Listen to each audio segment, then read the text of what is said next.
BRS పాలనలో తెలంగాణలో ఎవరికి ఉద్యోగాలు రాలేదని కేవలం కేసీఆర్ కుటుంబ సభ్యులకు మాత్రం ఉద్యోగాలు వచ్చాయంటూ విమర్శించారు కాంగ్రెస్ నేత ప్రియాంక గాంధీ. ఉమ్మడి ఆదిలాబాద్ జిల్లాలోని ఖానాపూర్, ఆసిఫాబాద్లో కాంగ్రెస్ విజయబేరి సభల్లో పాల్గొన్న ప్రియాంక గాంధీ కేసీఆర్ పై మండిపడ్డారు. బీజేపీ, బీఆర్ఎస్ రెండు ఒకటేనన్నారు. రాష్ట్రంలో కేసీఆర్కు, కేంద్రంలో బీజేపీకి రెండు పార్టీలు సహకరించుకుంటున్నాయని ఆరోపించారు. मेरी दादी जी जिनको आप इंदिरा अम्मा कहते हैं, वो भी आपके लिए लड़ी, आपके अधिकारों के लिए। आज उनका जन्मदिन है, उनको याद करते हुए ये बात याद आती है कि उनके दिल में आपके समाज के लिए, आदिवासी संस्कृति के लिए, आदिवासी समाज के लिए कितनी श्रद्धा थी। हमेशा कहती थी कि आपकी जो संस्कृति है वो दुनिया की सबसे अच्छी संस्कृति है, क्योंकि वो कहती थी कि आपकी संस्कृति सिखाती है कि जल का, जंगल का, जानवर का, जमीन का, सबका सम्मान करते हुए ही आगे बढ़ सकते हैं। आज तेलंगाना में क्या परिस्थितियां हैं? आज ये परिस्थितियां हैं कि 10 सालों से केसीआर जी की सरकार चल रही है। जितने भी आपके सपने थे, आपने क्या सपने देखे थे? आपने विकास का सपना देखा था, आपने सपना देखा था कि जो सरकार आएगी वो आपके विकास के लिए काम करेगी। एक नया प्रदेश बना था तेलंगाना। आपको लगा कि इस नए प्रदेश में हमारी आवाज पहचानी जाए। जिन नौजवानों को, जो नौजवान शहीद हुए, जिन्होंने आंदोलन किया, उनके लिए, उनके सम्मान के लिए जो उनके सपने थे वो साकार हो। यही आपका सपना था। प्रधानमंत्री मोदी जी यहाँ आते हैं तेलंगाना में तो भ्रष्टाचार की बातें करते हैं। उनकी बड़ी बड़ी एजेंसियां हैं, ईडी है, सीबीआई है, वो कांग्रेस के नेताओं पे लगा देते हैं। लेकिन जो आपके बड़े बड़े घोटाले हो रहे हैं, जिसमें हजारों करोड़ रुपए आपसे चुराए जा रहे हैं, उनकी जांच नहीं करवाते। ऐश्वर्यम की बात नहीं करते, शराब के घोटाले के बारे में बात नहीं करते, सिंचाई के घोटाले के बारे में बात नहीं करते, लेकिन कांग्रेस के नेताओं के पीछे ईडी और सीबीआई लगाते हैं। यहाँ पे जांच नहीं कराते केसीआर जी और बीआरएस की, और केसीआर जी वहाँ पे दिल्ली में संसद भवन में जब बिल पास करनी होती है तो मोदी जी और बीजेपी की मदद करते हैं। दोनों तो साथ ही हैं, दोनों साथ हैं। आप बीजेपी को वोट दोगे तो बीआरएस को दे रहे हो। जब मैं कहती हूं कि अपने अनुभव, अपने विवेक, अपनी समझदारी से वोट दो, मेरा मतलब है कि कोई आपका रिश्तेदार या जान पहचान कोई कांग्रेस के प्रदेश में है, कर्नाटका में, राजस्थान में, छत्तीसगढ़ में, तो उससे पूछो कि भाई तुम्हारे प्रदेश में कांग्रेस क्या कर रही है, पता करो। तुम्हारे पास इंटरनेट है या कोई कनेक्शन है, उस पर देखो कि कितना काम कर रही है भाजपा की सरकारें और यह आपकी सरकार यहाँ पे क्या कर रही है। अपने अनुभव से, अपनी ही समझ से अपना मन बनाओ। कांग्रेस पार्टी की वोट वेయండి। आपको पता चलेगा कि अन्य प्रदेशों में कितना काम हो रहा है, और जो गारंटीज कांग्रेस पार्टी ने अन्य प्रदेशों में दी, जैसे कर्नाटका में, हिमाचल प्रदेश में, छत्तीसगढ़ में, तो सरकार आते ही उन गारंटीज। తెలంగాణలో ఎన్నికల సమయం దగ్గర పడుతున్న తరుణంలో అన్ని పార్టీల నాయకులు ప్రచారాల్లో జోరుగా ముందుకు కొనసాగుతున్నారు. నేడు హైదరాబాద్లో కేంద్ర మంత్రి కిషన్ రెడ్డి పర్యటించనున్నారు. బాన్సలాల్పేట, ప్యారడైజ్, పాటిగడ్డ మీదుగా అమీర్పేట వరకు కొనసాగనున్న రోడ్ షోలో కిషన్ రెడ్డి పాల్గొంటారు.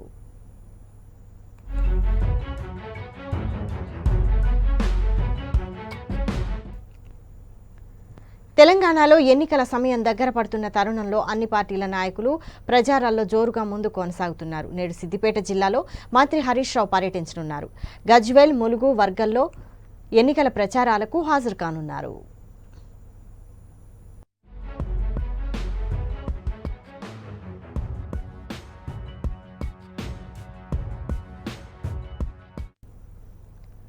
ఇవాళ 4 నియోజకవర్గాల్లో టీపీసీసీ చీఫ్ రేవంత్ రెడ్డి పర్యటించనున్నారు.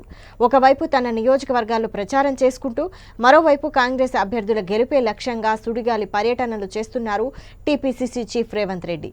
రోజుకి 3 నియోజకవర్గాలకు తగ్గకుండా చేస్తున్న ప్రచారంతో కాంగ్రెస్ శ్రేణుల్లో జోష్ పెరుగుతోంది.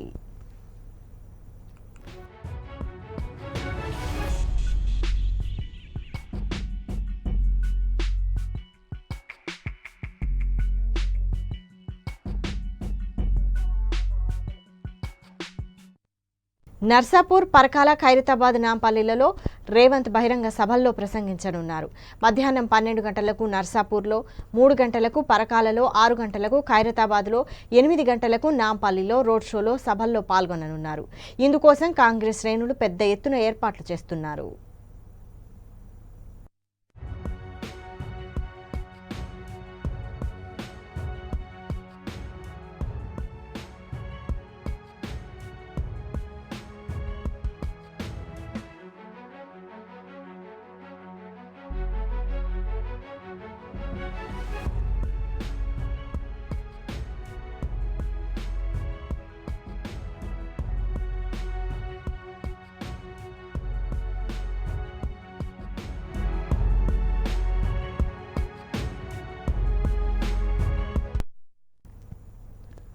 తెలంగాణ అసెంబ్లీ ఎన్నికలకు సమయం దగ్గర పడుతున్న వేళ బీజేపీ స్పీడ్ పెంచింది.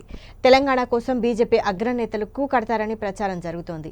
అగ్రనేతల వరుస పర్యటనలతో కూడిన ప్రచార కార్యక్రమాన్ని బీజేపీ ప్లాన్ చేసింది. ఈ క్రమంలో కేంద్ర హోంమంత్రి అమిత్ షా ఇవాళ మళ్లీ తెలంగాణకు రానున్నారు. ఎన్నికల ప్రచారంలో పాల్గొంటారు. ఇవాళ మధ్యాహ్నం 12:35 బేగంపేట విమానాశ్రయానికి చేరుకొని అక్కడి నుంచి 1 గంటకు జనగామలో జరిగే పబ్లిక్ మీటింగ్కి హాజరవుతారు.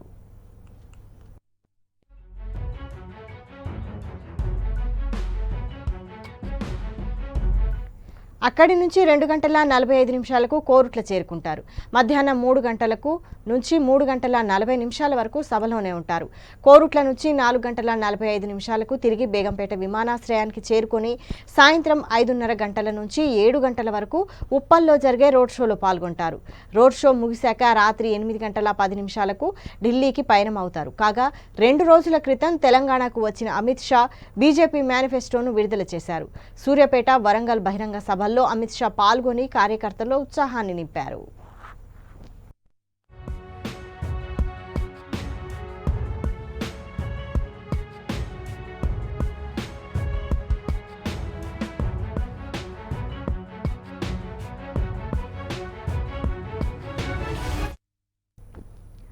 తెలంగాణలో అసెంబ్లీ ఎన్నికల ప్రచారం హోరెత్తుతోంది. ఇప్పటికే ప్రధాని నరేంద్ర మోడీ, కేంద్ర హోంమంత్రి అమిత్ షా, కాంగ్రెస్ ముఖ్య నేతలు రాహుల్ గాంధీ ఎన్నికల సభలు, రోడ్ షోల్లో పాల్గొన్నారు.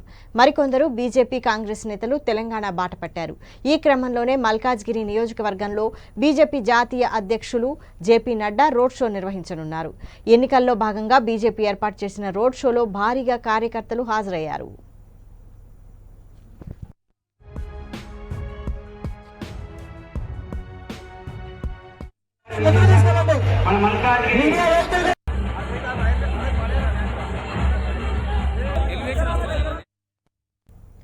రాష్ట్రంలో రాజకీయ పార్టీల ప్రచారం హోరెత్తుతోంది. పోలింగ్ తేదీ సమీపిస్తుండటంతో అన్ని పార్టీల నుంచి స్టార్ క్యాంపెయినర్లు దూకుడుగా జనంలోకి వెళ్తున్నారు. ప్రధాన పార్టీల నుంచి అగ్రనేతలు సుడిగాలి పర్యటనలు చేస్తున్నారు. ఇప్పటికే మేనిఫెస్టోలను ప్రకటించిన అన్ని పార్టీలు ఇక ప్రచారంలో దూకుడు పెంచుతున్నాయి. 32 అంశాలు, 10 ముఖ్యమైన అంశాలతో కూడిన సకల జనుల సౌభాగ్య తెలంగాణ, మన మోదీ గ్యారంటీ, బీజేపీ భరోసా పేరుతో మేనిఫెస్టో రిలీజ్ చేసింది బీజేపీ.